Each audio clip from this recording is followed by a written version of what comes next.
Hi, good afternoon, ladies. This is Jacinta here. You can call me Jessie. As already introduced, I would like to start the session by saying we work in the space of working with women so that they live the life of their choice. And for the women who would like to restart their careers, or for women who are contemplating restarting their careers, what we are looking at doing is really provide you an ammunition kit. So, you to the power of three, and we call it get up and about and get started on your careers, was a dream that we started off with quite some time ago. And we said, what does it take for a woman to restart her careers? And very many folks come and say, you know what, Jacinta, what skill sets do I need in order to restart my careers? Well, my friends, in order to restart your careers, I would say start with self, then go to the skill, because skill can be acquired at any point in time, but getting yourselves ready to start a career again in the second or the third or the nth round after taking a break is something that really requires a mind shift, and therefore the need to work with ourselves and then start. Even as I addressed the Jobs for Her conference 2 weeks ago, when we asked women, what are the big fears that you have even as you start or restart your careers, and whether they even have any fears and anxieties, virtually all hands went up, and all of them spoke about their fears in a big way being about will they be able to truly settle in and start working even as they start work? That was the first question. I think the second question they all had in mind was, am I ready for this kind of rigor that I want to put back at work? Third question they all had in mind was, what do companies look like from the time I took a break and now that I want to truly get back?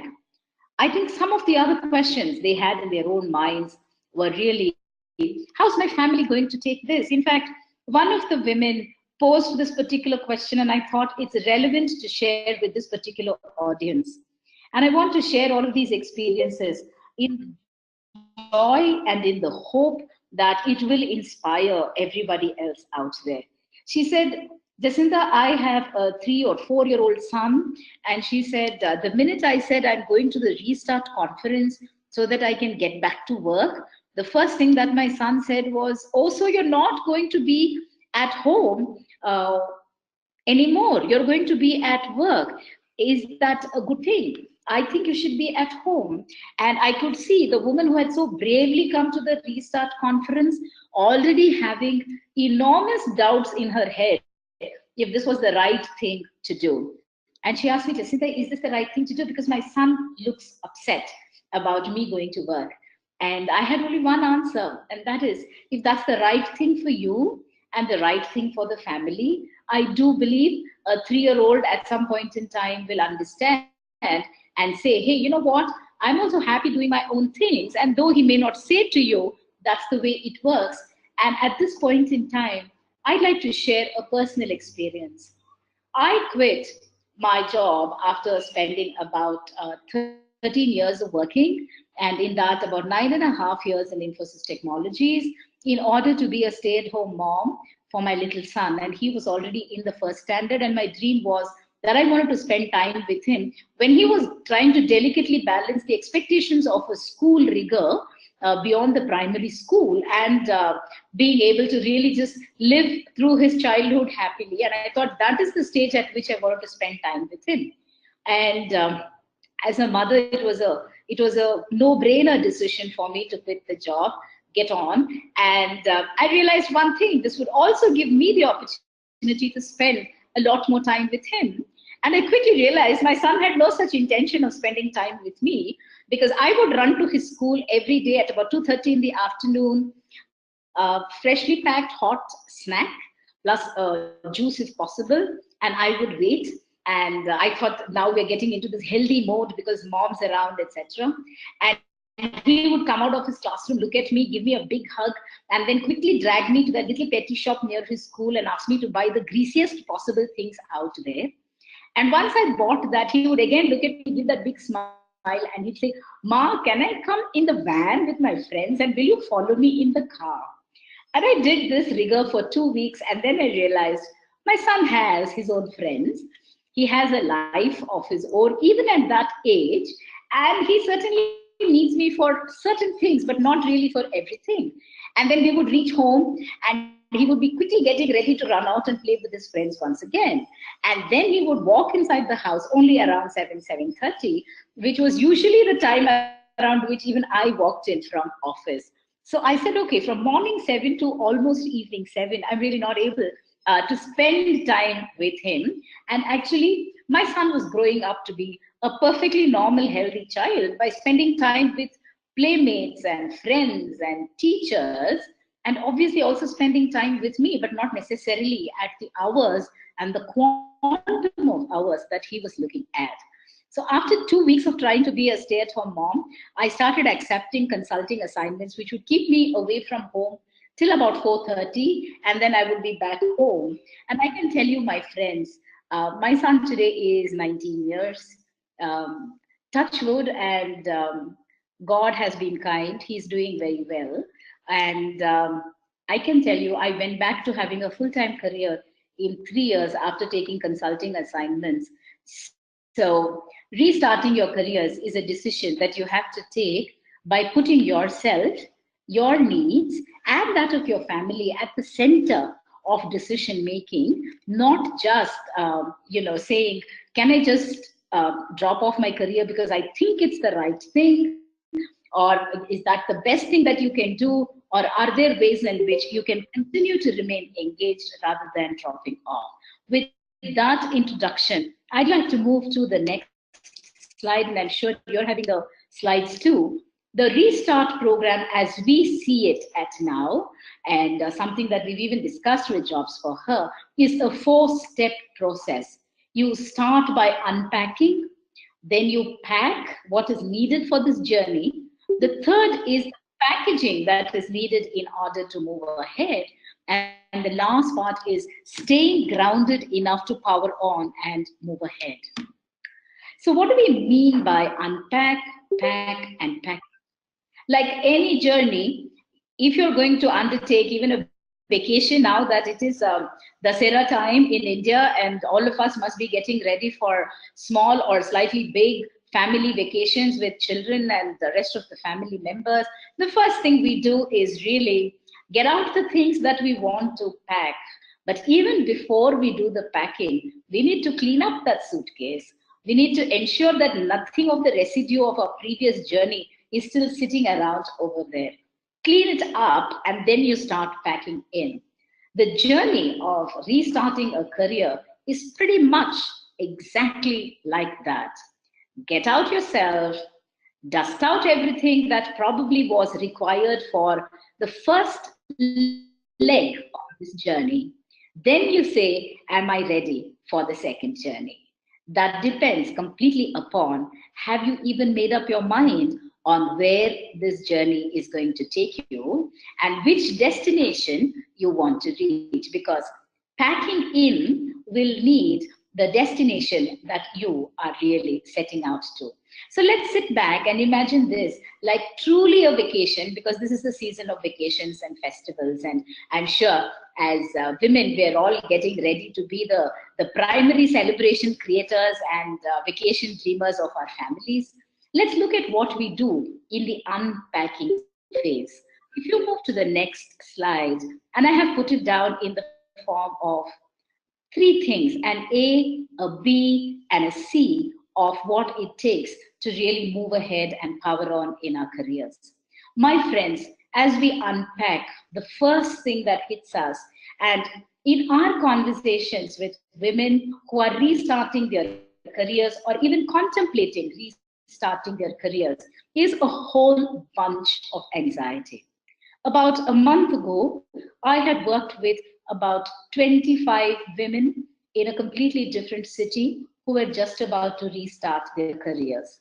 And on day 1, when I met them, and I asked them, okay, tell me about yourself by drawing out or writing out on a poster. You will be amazed that one of them actually told me, Jacinta, you know something, I think I have forgotten how to write, because all I seem to do now is really be writing projects and drawing things for my children, and I have two of them, and it looks like I've actually forgotten how to write. And she looked at me and she said, is that a good thing or a bad thing? The second lady I spoke to had taken a break of almost 5 years. She had to travel, leave the country, come back, and she was pretty much settled at home. And she realized as she stayed at home, she really spoke in her mother tongue at home, which is what all of us do in India. And she realized after 5 years that her actual ability to communicate in English had not gone down, but her confidence to speak in English had gone down. And this is for a woman who's an engineer, who's all her life studied in English. The 5 year break of just cocooning herself inside her home and doing what she truly enjoyed. It's not like she wasn't happy doing what she was doing. She realized had really taken off one identity of hers, one sense of competence that she had. And she said, in the 20 days that we worked together in order to prep them to get started, she says, I'm so happy. It looks like I've gotten back my vocabulary. She said, even as I attended interviews, I realized I wasn't able to speak as well as I used to before. My friends, I'm sure the set of audience who is listening into this particular program will be already thinking, what are the things that I am anxious about? It's not just about ourselves. We are anxious about reactions from the family. Now, that could be your parents, it could be your in laws, it could be your husband, but most importantly, it could be your children. We're already worried if our children are going to be neglected because we're going to get back to work. We're already anxious when we start thinking about, well, you know, my son is one who's sort of low on health, and will I be able to even take leave if he falls sick? All these anxieties are definitely there. But the primary idea of unpacking anxieties is, what were the reasons that you initially took a break? What were the reasons that drove you to really say, I want to now stop working? And what really stopped you from persisting in your careers? There could be many reasons. It could be because of us. We didn't feel competent enough, or we just wanted to take a break, or we had some negative experiences at work which forced us into really taking that decision. It could also be reasons of something that all working women suffer from most often than not, the whole idea of guilt, which is put into us by family members and friends who ask you, oh, you're a working woman. Oh, so you don't get time to spend time with your child. Oh, you come back late in the evening. I'm sure very many of us can actually relate to it. All of these reasons were the reasons what forced you to leave, unless you were one of those who took that choice completely by yourself and happy to make that decision too. Write down somewhere, end of day today, what were the reasons why you left your previous job? Why did you quit that career? Look at some of the reasons, because those could pretty much drive you into your decision to where you want to go next. But look at it with rational intent and say, hey, some of these reasons are those which I can ignore. Some of them are things which I need to work on and build as a capability. And some of those are those which probably is about the system in which I used to work. And the system could be workplaces, could be families, could be anything else at all. And our own fear of getting judged and condemned. Look through the various anxieties that are there, especially from the prism of what forced you to leave your previous job, because that is the starting point for cleaning up.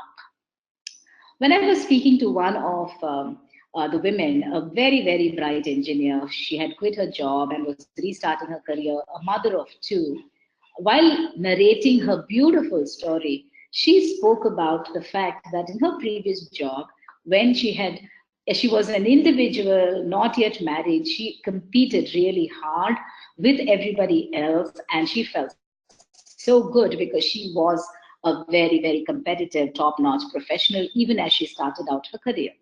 Then she realized that as she married and she became a mother, it was not the ability to compete that went down, but the sheer lack of time and probably a mindset to say, hey, do I need to compete? And then what it did to her was she realized her peers were getting ahead of her or were getting the assignments that would have ideally come to her if she continued to be herself.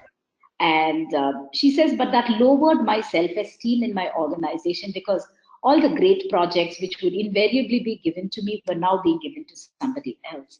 And it caused such anxiety and fear that I walked up to one of my managers and said, I'd like to leave. So please, ladies, have a look at the reasons why you quit. If one of you has unmuted or not yet muted, please go ahead and do it. Otherwise, it's going to disturb the rest of the audience. The second aspect that you look at when you unpack are what are the barriers that you think of as you set out on the career? What the barrier could be your own expectations, the barrier could be the sudden difference in skill sets that are needed at the workplace. The barriers could be anything at all. That could be both self imposed as an expectation or something that you feel workplaces or homes will now require from you. Think through the barriers.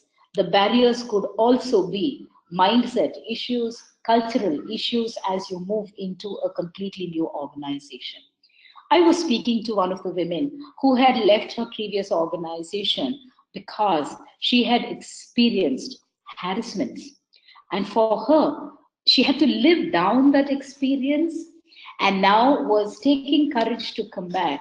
But in a one-on-one conversation, the first thing she asked me was, Jacinta, what happens if it happens to me again? So the barrier is already there. The fear that this could happen to you again, that you could get harassed or bullied at the workplace, already seems like a barrier that is there in front of her. And we said, let's work through that because it happened once. There's no reason why it has to happen again.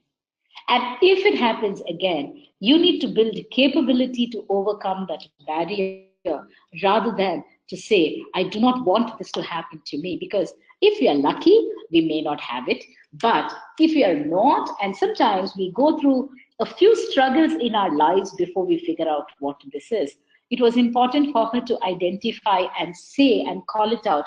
This is a barrier that I have in my mind that I may not be able to trust all my colleagues and friends. My friends, what are the barriers that we are looking at, even as we set out on this journey and say, hey, you know what? This is a vacation I am taking where I need to climb a mountain. Am I ready for it? What are the barriers I'm looking at? I'm low on energy. I'm really not physically fit. I probably have not packed in the required attire and gear that is needed in order to move ahead. We could have any number of these, my friends. In fact, very interestingly, a very young person who had taken a break from her career and was moving into a completely different line believed that she didn't know how to groom herself for the next career that she was choosing. So my friends, when I work with women and we talk to them, we realize it goes from very, very deep issues to something that others might perceive as not really as deep, but I realize for the individual woman, it is a concern, it is a worry, it is a barrier, it is plaguing on her mind. So unless you put it down and see as what are the barriers, well, I left my career 5 years ago, and today the technology has evolved. I'm not aware of the new technologies. Learn. Well, you know what? The new career that I am moving into is in a slightly different field. I do need to have exceptionally good communication skills. And right now, I don't think my communication skills are great. If that's your belief, get skills on communication skills. It could be anything. It could be your technology, it could be domain, it could be your functional skills. It could also be completely workplace related behavioral skills or leadership related skills that we are looking at. And my friends, have a look at those. The third one is, what are your career expectations? I think it's very important to unpack that. And the new career expectations that you want to build for yourself, you can begin by writing, where do you want to go? And here, I'd like to share a bit of what I have understood from research, and that is there are three types of mindsets from whatever we have seen so far. People who treat work as work, and work need not necessarily be paid, right?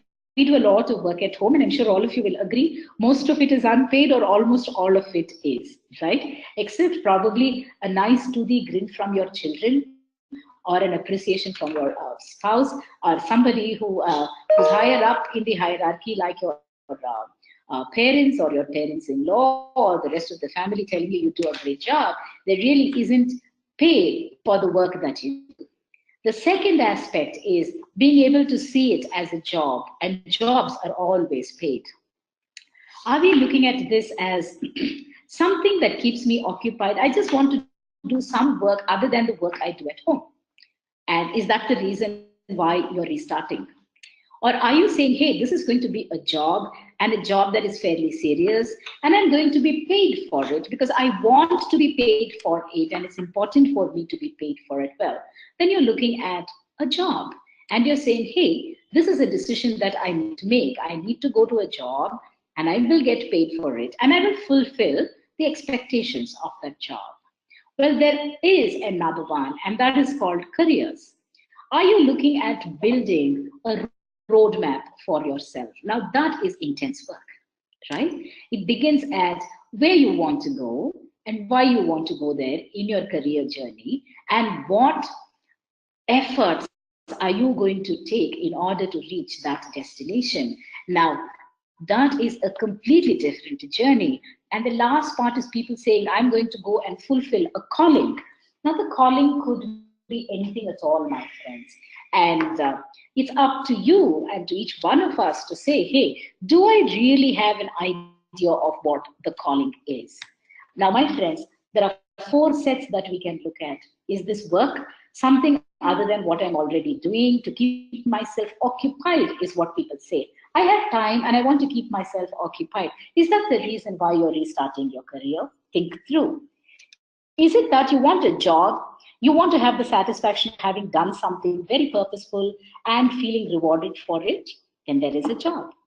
I truly want to be able to play to my strengths and build a career for the long haul, and I'm willing to invest and take the decisions required for it. Well, that's a different dimension.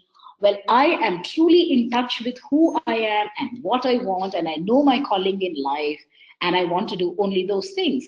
Well, there is a human being I admire greatly by name Joy Srinivasan. She was a person who used to work in the corporates, quit, and has started running an NGO and has run it successfully for over 10 years, if I'm right. Well, that's her calling. And she says, Jacinta, I do not miss anything. I truly love what I am doing.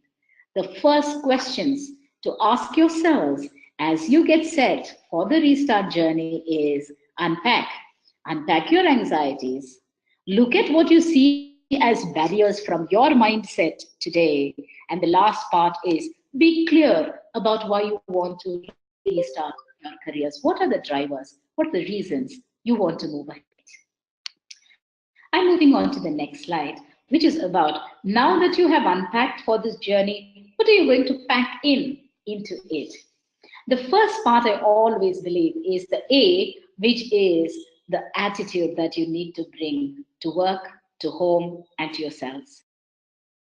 And here, I'm actually taking the liberty to quote one of world's premier thought leaders, Rosabeth Moss-Cantor.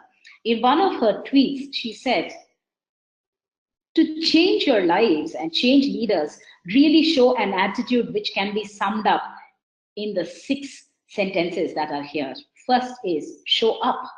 Well, at every meeting at the workplace where things are going to be discussed, big serious stuff, my friends, show up. You can't be absent mentally or physically and expect people to understand that you are truly interested. The second is speak up. It's true that as women, sometimes I think we don't speak up enough. We don't speak up often enough. We don't speak up when we think this could be a contentious issue, or sometimes we don't speak up because we just don't have the courage to speak up. My friends, if you don't speak up and you don't say, this is what I want, well, you're destined to get to only work on other people's opinions. The third, she says, is look up. Make your vision for yourself bigger, better, and certainly something that will look fantastic. Look up and create a vision that is powerful, that is purposeful, that's engaging, and that's pushing you forward. The fourth thing she says is team up. Really, we live in a world where even if we weren't working at a career restart or any of those things, even to get things done at our homes, there are teams that we rely on. A very, very senior mentor of mine, when I had just become a mother, she said, Jacinta, I look at it about really running your career, but I can tell you something. You can't rely on yourself. And I thought that was a very important message. She said, either you have to have somebody who's a trusted mate, or your mother, or your mother-in-law, and you have to team up with either one of them or all three of them. That's the only way to make it work. And I was so impressed by what she had to say. And I said, yeah, I can't do this all by myself, not because I'm incompetent or anything, simply because it is common sense to team up with others. The same rule applies even at the workplace. Are we willing to work in teams? People who will share and with whom we are willing to share the entire load of this particular journey, even as we compete, stand out and stand up. The next one is lift others up. She says the whole purpose of change and positive change is that we actually raise the bar and lift others around us too. And like I spoke about Joy Srinivasan, it is about really moving up people, pushing them a little harder too, giving them the support and help that they will need, whether it's at the workplace, whether it is at home. I was interacting with a very successful senior leader, and I said, don't you feel guilty that you're not cooking the meals at home and you're not always there? She said, Jacinta, I look at it completely differently. What I need to do is do the things that I am best at, which is if I have to cuddle my son, then it's only me who's going to do that, right? But the cooking, once I train them, or I sometimes even get people who really cook well, you know what? It's okay for somebody else to do. And she said, look at the other side of it. Look at the amount of employment I am creating. Well, there are multiple ways to look at all of these challenges. The last one, my friends, is don't give up. I know this journey is not going to be easy. Neither is this decision to move, to find a new career, to really look at what's going to work for you, deal with all the anxieties and worries, but don't give up. There are enough people out there in this world whom you can reach out to really talk about and understand how to move ahead. There are going to be tough days, there are going to be tougher days, but I always believe that you hang in there, it comes together for you as you go. The next part that I want to speak about as to what you pack in along with this attitude is a very, very strong grounding and self belief. First and foremost, stand up, get noticed. Don't get uncomfortable about standing up. I believe women always choose to remain in the background, whether in meetings or in issues that get discussed, simply because we do not want to stand up.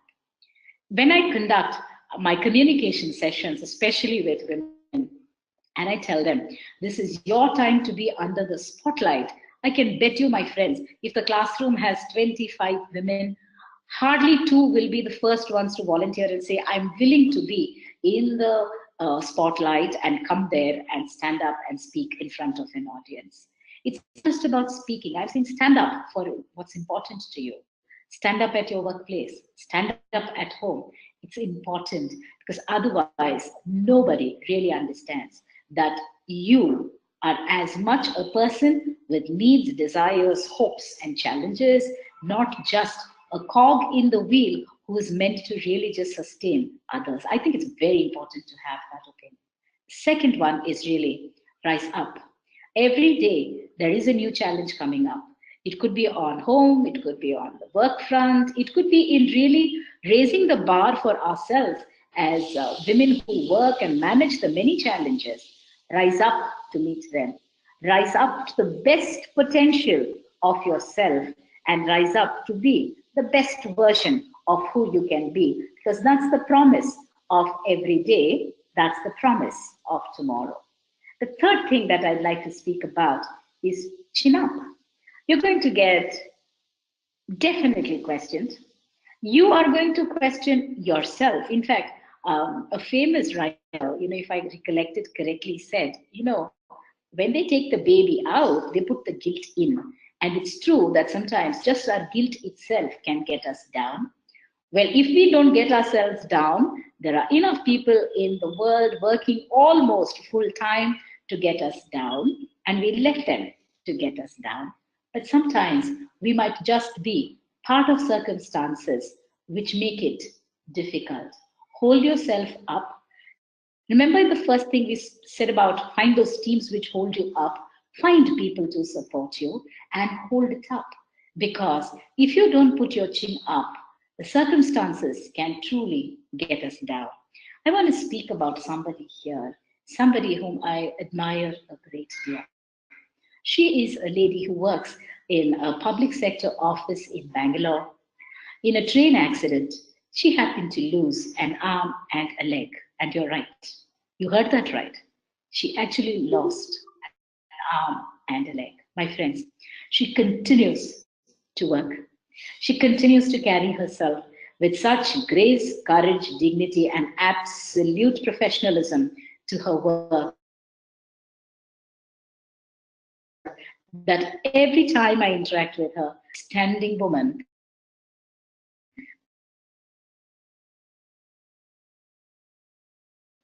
who is not let an accident, physical abilities to really push her down. If that's not a story for chin up, what is?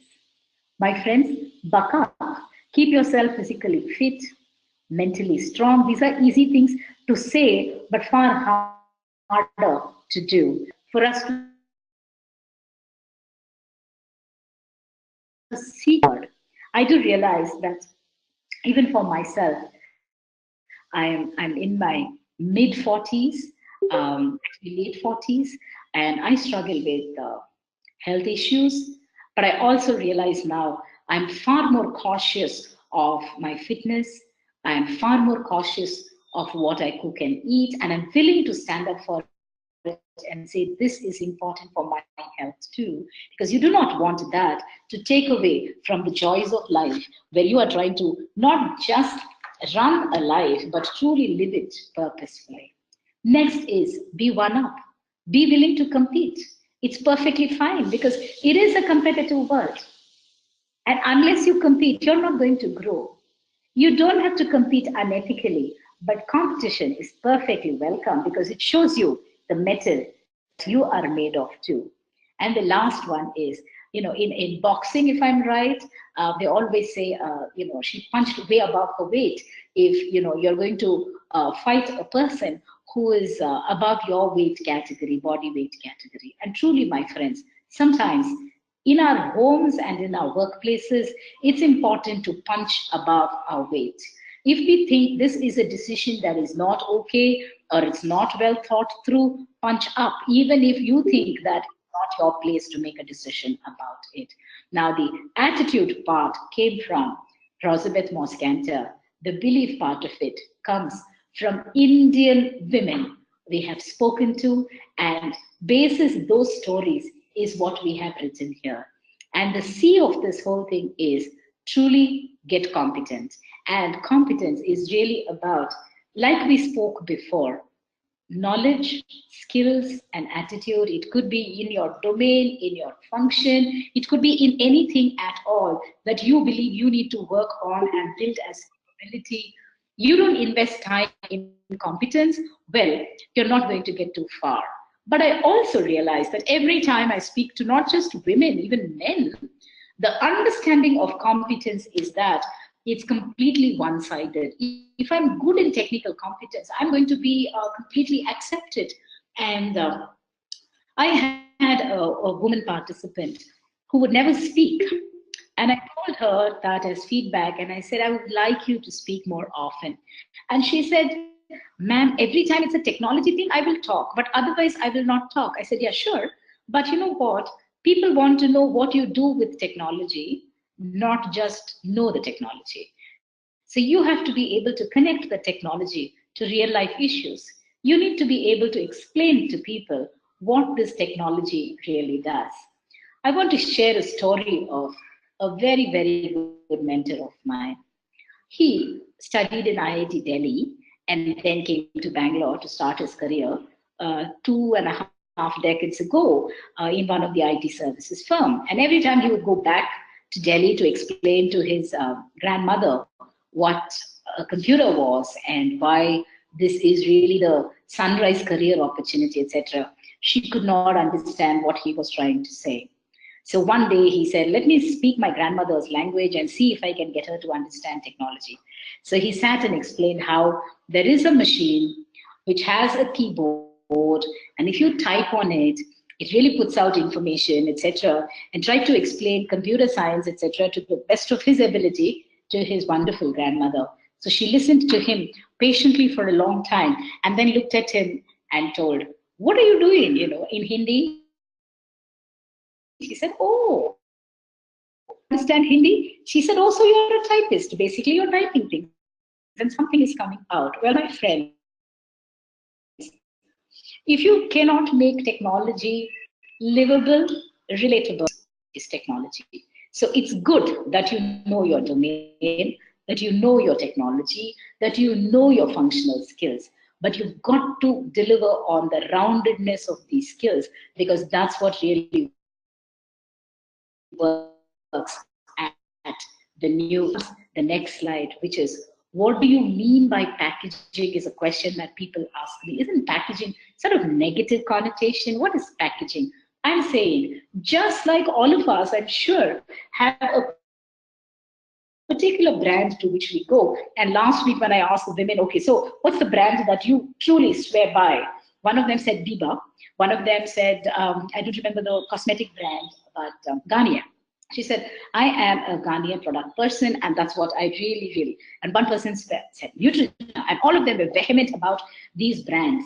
Why are you talking about these brands? Because these brands you go to is because one, your user experience with that brand has been fantastic, and two, whatever that brand promised, it delivered for you, right? Except I do not know of any brand which has actually promised a woman who's heading into 50s that her wrinkles will disappear and it actually works. I can tell you for now, I don't think it really does. But having said that, what is your brand promise? When you go into that workplace, my friend, you are going to be part of a very large group of people who are competent, competitive, and conscious of their own skills. What are you in that midst? What is your brand promise? I always give this example of a colleague of mine who's a mother of three, and she's taken career breaks to manage, and now works full time with us. With her, I know one thing for sure. If she tells me she's going to give me some piece of work at 12:30 tomorrow afternoon, I know at 12:29 the mail would have hit my inbox. She's not going to turn around and say, Jacinta, the internet is not working here, or some little problem and I'm still trying to figure this out, or any of those things. So we know that when she says, this is the timeline, you're going to get stuff, when we know that we don't have to sweat about it because she's going to give it to us. Now that is her unstated brand promise. What is yours? And each one of us really need to articulate what are our are we going to really deliver? Why? And is it promising enough for others? And is it fulfilling enough for ourselves? Otherwise, brands have no place. Then comes, once you know what is your brand, how can you build your brand presence in the physical world and certainly in the online world that is there today? It's a flat world out there. Everybody is seeking out a professional somewhere across the world. And if your brand presence is powerful, is strong, let me tell you, you will be sought after. And therefore, it's important that you go to the online methodologies that are today readily available and build your brand presence. And the third part is really, my friends, if you know what you stand for and you're willing to articulate it and live by it, then at various circumstances, you have to live and deliver on that brand promise.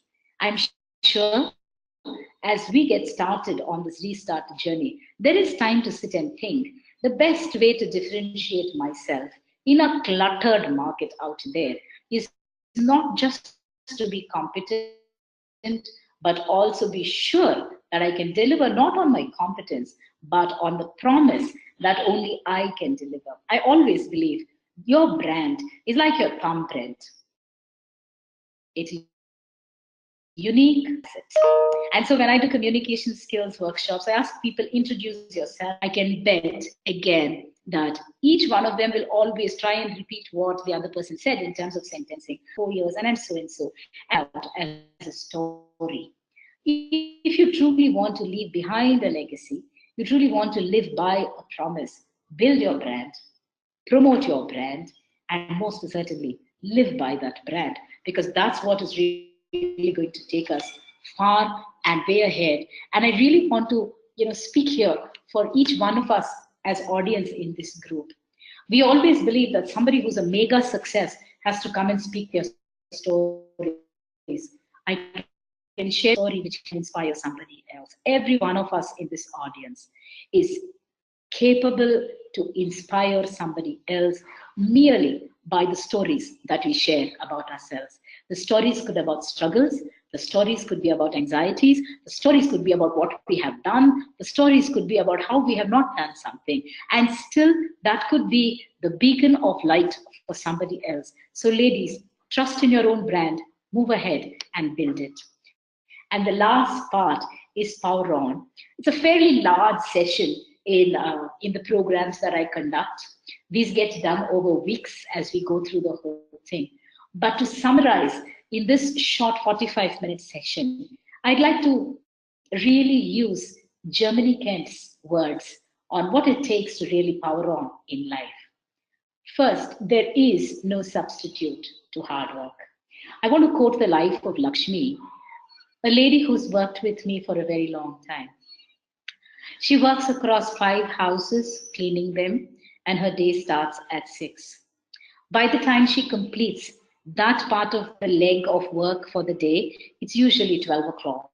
And by 12:30, she's running across to the nearest store, and she usually buys about 3 kgs of onions and about 3 kgs of potatoes, because she gets ready for her vada angdi, as she calls it, for the evening session. So between 12 to 4 is the only time she has, and in that time, she cooks for her family, she gets the ingredients ready for setting up her shop, and then by 3:30, she's pushing out her cart and comes to the main road in Koramangala.